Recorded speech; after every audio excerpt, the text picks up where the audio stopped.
langsung saya jadikan satu sesi. Bagaimana, Bu Retno? Bisa, Bu? Iya, nggak apa-apa. Sekalian ya, daripada buka 2 sesi. Yang pertama adalah Bapak MP ya, semoga saya nggak keliru lagi ini. Bapak MP dari Ambon. Yang kedua Ibu Restu dari Bojonegoro. Kemudian Bapak Oom ya, Saiful Rahman. Kemudian Ibu Endang Haryati. Dan terakhir yang melalui rasen adalah Bapak Arif Pujianto. Kalau nggak salah dari Lampung Metro ini. Baik. Terima kasih. Apa kabar Bu Retno, Pak Andi? Baik, kabar baik, Bu. Ya, senang berkesempatan di acara ini. Pertanyaan saya tadi sebenarnya sudah terjawab. Jadi sudah saya jadi jika atau guru-guru itu RPP-nya memang sudah ditandatangankan ya di pengesahannya untuk kemudian difoto atau di scan terus itu dimasukkan di HP-nya, ya itu yang dibawa biar lebih praktis begitu. Jadi Bu Retno sudah menyampaikan boleh-boleh saja begitu, menyesuaikan kebutuhan itu ya Bu Retno ya. Terima kasih untuk respon Bu. Ya. Terima kasih Bu Restu pemantapannya. Baik, selanjutnya. Terima kasih Pak Andi. Saja, Iya, terima kasih Ibu Restu. Pak MP, bagaimana Pak? Sudah siap? Sudah Pak. Ya, silakan Pak MP. Ya, Pak Andi, makasih Bu Retno atas kesempatannya. Kembali ke pertanyaan yang sudah disampaikan, cuma ini menjadi hal yang paling prinsip di tujuan itu Pak. Ya, tujuan pembelajaran, karena tidak tercantum di RPP 1 lembar itu KD-nya, yang ada adalah ajarnya. Karena itu maka tadi ada yang sudah disampaikan, penegasan aja Bu. Mau ditulis secara poin atau dibuat seperti yang lama. Kemudian lampirannya Pak, itu pertanyaan pertama. Lampirannya itu apakah boleh tidak dibuat? Hanya menjadi bahan pelengkap bagi guru bersangkutan, tiap guru. Karena bagian dari Merdeka Belajar. Demikian Pak, makasih. Mana Ambon, Bu? Iya, Pak MP dari SMA Negeri 2 Ambon Pak. Ya, Pak MP dari SMA Negeri 2 Ambon. Ya, terima kasih. Sudah kami catat Pak. Siap. Baik. Ya. Untuk selanjutnya kepada penanya ketiga, kepada Bapak Oom Saiful Rahman, kami persilakan. Halo, Assalamualaikum. Iya, Waalaikumsalam warahmatullahi wabarakatuh. Terima kasih kepada moderator dan Ibu panelis yang sudah memberi kesempatan. Saya dari SMA Negeri 1 Warung Gunung, Kabupaten Lebak, Banten.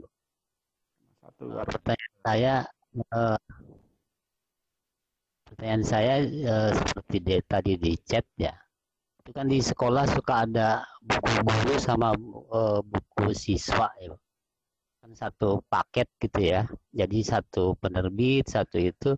Nah, apakah boleh itu yang di dalam buku buku guru itu digunakan juga sebagai acuan membuat RPP gitu? Karena di situ juga cukup simpel itu.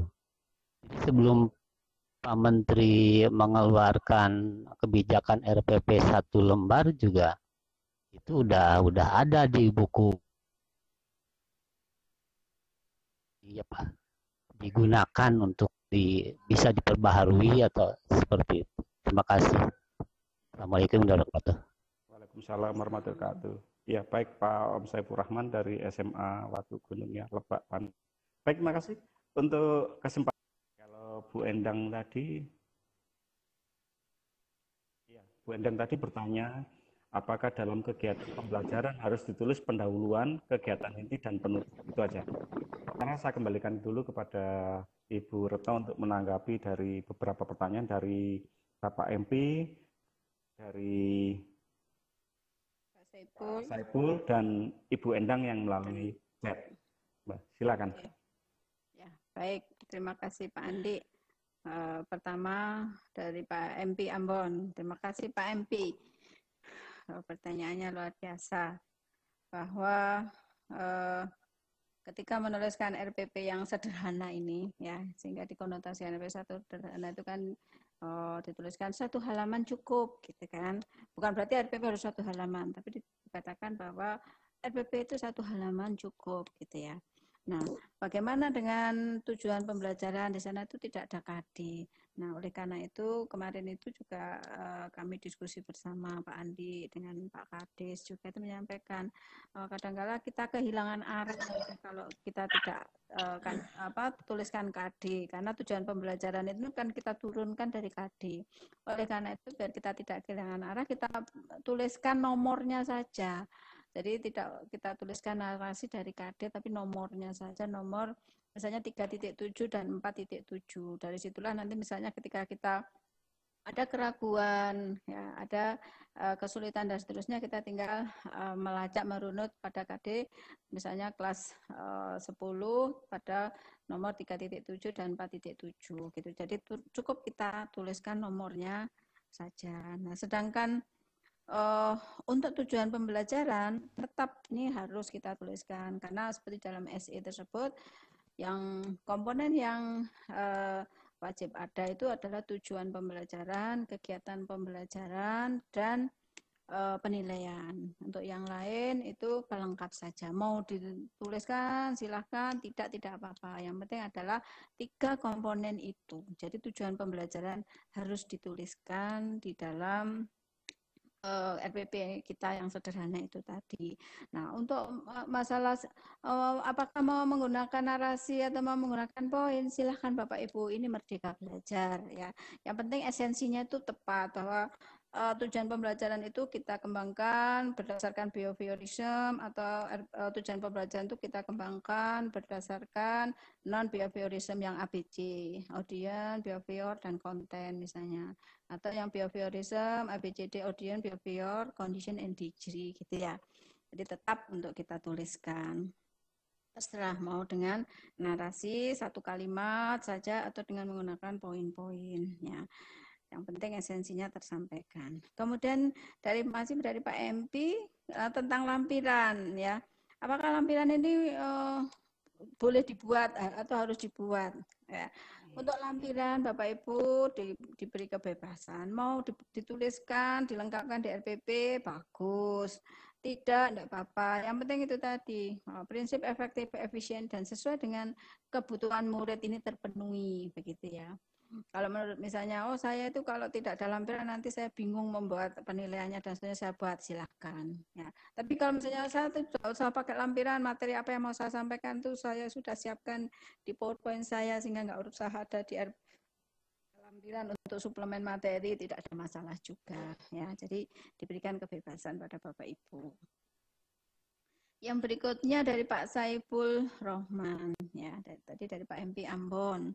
Terima kasih Pak Epi. Yang Pak Saiful Rohman dari Banten.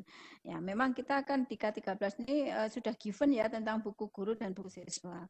Bahkan kita ini kan sudah tidak lagi membuat silabus, karena silabus juga sudah given. Bapak Ibu diminta mengembangkan RPP-nya. Bahkan RPP itu juga sebetulnya sudah diberikan satu arahan dari buku guru dan dari buku guru itu, sehingga guru tinggal menyesuaikan dengan situasi dan kondisi sekolah dan peserta didiknya. Ya, saya setuju Pak Saiful, mau menggunakan yang dari buku guru kalau itu dirasa sesuai dengan kebutuhan, monggo dilanjut.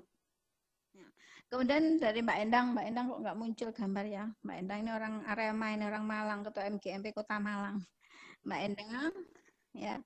Apakah dalam kegiatan pembelajaran harus kegiatan pendahuluan inti dan menutup? Ya, ya, bahwa diamanahkan dalam RPP kita yang sederhana ini dengan 3 komponen tadi, tujuan pembelajaran dalam 1 kalimat, kemudian yang kedua adalah kegiatan pembelajaran tetap dimulai dari pendahuluan inti dan penutup, ya tetap, karena setiap pembelajaran itu adalah pendahuluan itu adalah 5 menit kritis itu di pendahuluan itu. Kalau kita tidak menyiapkan dengan baik, itu adalah menit-menit kritis dalam pembelajaran itu adalah di awal itu.